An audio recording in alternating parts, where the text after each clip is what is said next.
Hello everybody and welcome to my new channel, and on which I'm going to be building model tanks and military vehicles. For my first model I'm going to be building the 7.5 anti-tank gun by Tamiya with a Pak40 in 1/35 scale. Now this kit is actually really nice, considering it is an older kit. Everything about it seems to fit together really well and the instructions are quite clear on it. Included in the kit is a crew and several shells and an ammunition box, and the crew is moulded really well. Everything on that looks really nice. I think it could be a newer moulding maybe for the crew or something. It's on a different coloured sprue, as you can see. Then moving on to the other parts, everything is really nice. Everything looks well, everything's moulded quite well. There's a small bit of flashing on different parts, but they're just so small, there's no real way to avoid that.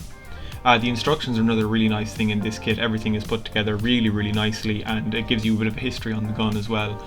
Just what it was towed by and what it was used on and against, and the different tanks that were equipped with it. So I started off with the barrel, and the instructions say to do this too, and this is definitely the best part to start with because this is exactly what your eyes will be drawn to in the model, and you want to get this part right before you move on to anything else. There was a little bit of a gap, or a mold seam down where the two pieces joined, but I took care of this over the best part of half an hour, just spending time sanding it down and using my X-Acto knife to try and get rid of that seam. Now the barrel was a little bent when it came off the sprue. I guess it was under tension when it was moulded. I then spent the next half an hour just sanding and using my X-Acto knife to take care of that little join seam, and this is very important because this is where your eye is drawn to. I also made sure that I didn't make it out of round when I was sanding, so I made sure just to take off the smallest amount so that it was smooth and that the barrel didn't turn into an oval shape instead of it being round like it should be. The muzzle brake on this looks really nice, and it's definitely going to be a really nice focus piece on this model, so I wanted to make sure to get that right too, so I give that a little bit of a sand to get rid of any mole lines on that too. Then once we're onto the sled and the breech of the gun, everything fits together really nicely. You just have to be careful not to leave any flashing that you might see later on, and it's really hard to remove once it's on the model. Now everything is really nice on this. There's a movable breech, and the shield has the sliding part actually works as well, and the elevation of the gun works too, and so does the traverse. So everything really is nice on this kit. Now I think I got this kit for around €8 or €9, and for that it is a brilliant deal of a kit, especially something that's small and you can put together in 2 or 3 hours, and you really don't have to put a whole lot of work into it. Everything fits in really nice, you don't have to add any real details to it, and everything is moulded quite well, as I said.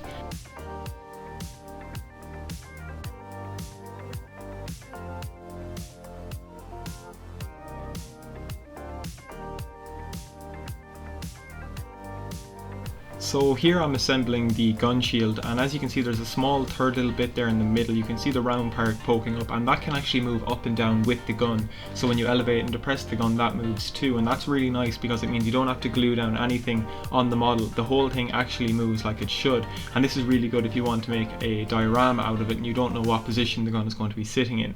I hope to make one out of it. I will paint up the soldiers and the crew and get them painted too, and they also send little bits of shells that you can use to flesh out the diorama really and make it look realistic.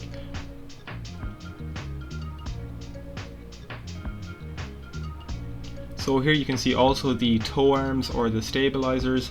They also move as well. You can adjust them to your heart's content once the model is finished too.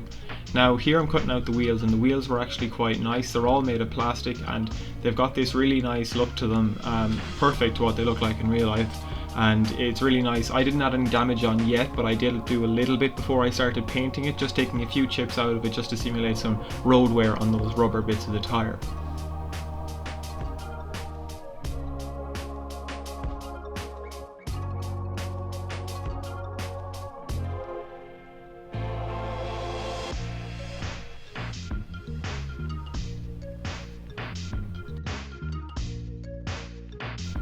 Now that I have the wheels assembled, I just kind of did a rough fit together just to see how everything was going to work, and I decided that I'm going to leave the wheels, the gun and the carriage all separate so that I can paint them easier. This is much easier to do than having them all together and trying to spray in, or even if you're brush painting it can be really difficult if you leave all these parts together. Now here I'm fitting a few little handles on the kit. Now these are actually quite nice, they're a lot thinner than some of the tank models that I've built from Tamiya, so they fit quite well in the scale that this is in.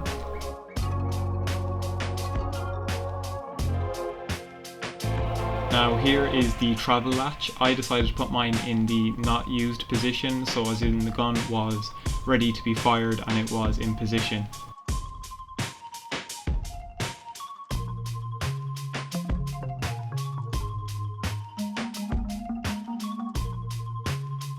Here I'm placing on the front shield that would be deployed if the gun was ready to fire or in a firing position. It went on really nice, just fits onto a couple of guide slots, and then the shovel goes onto the front of that.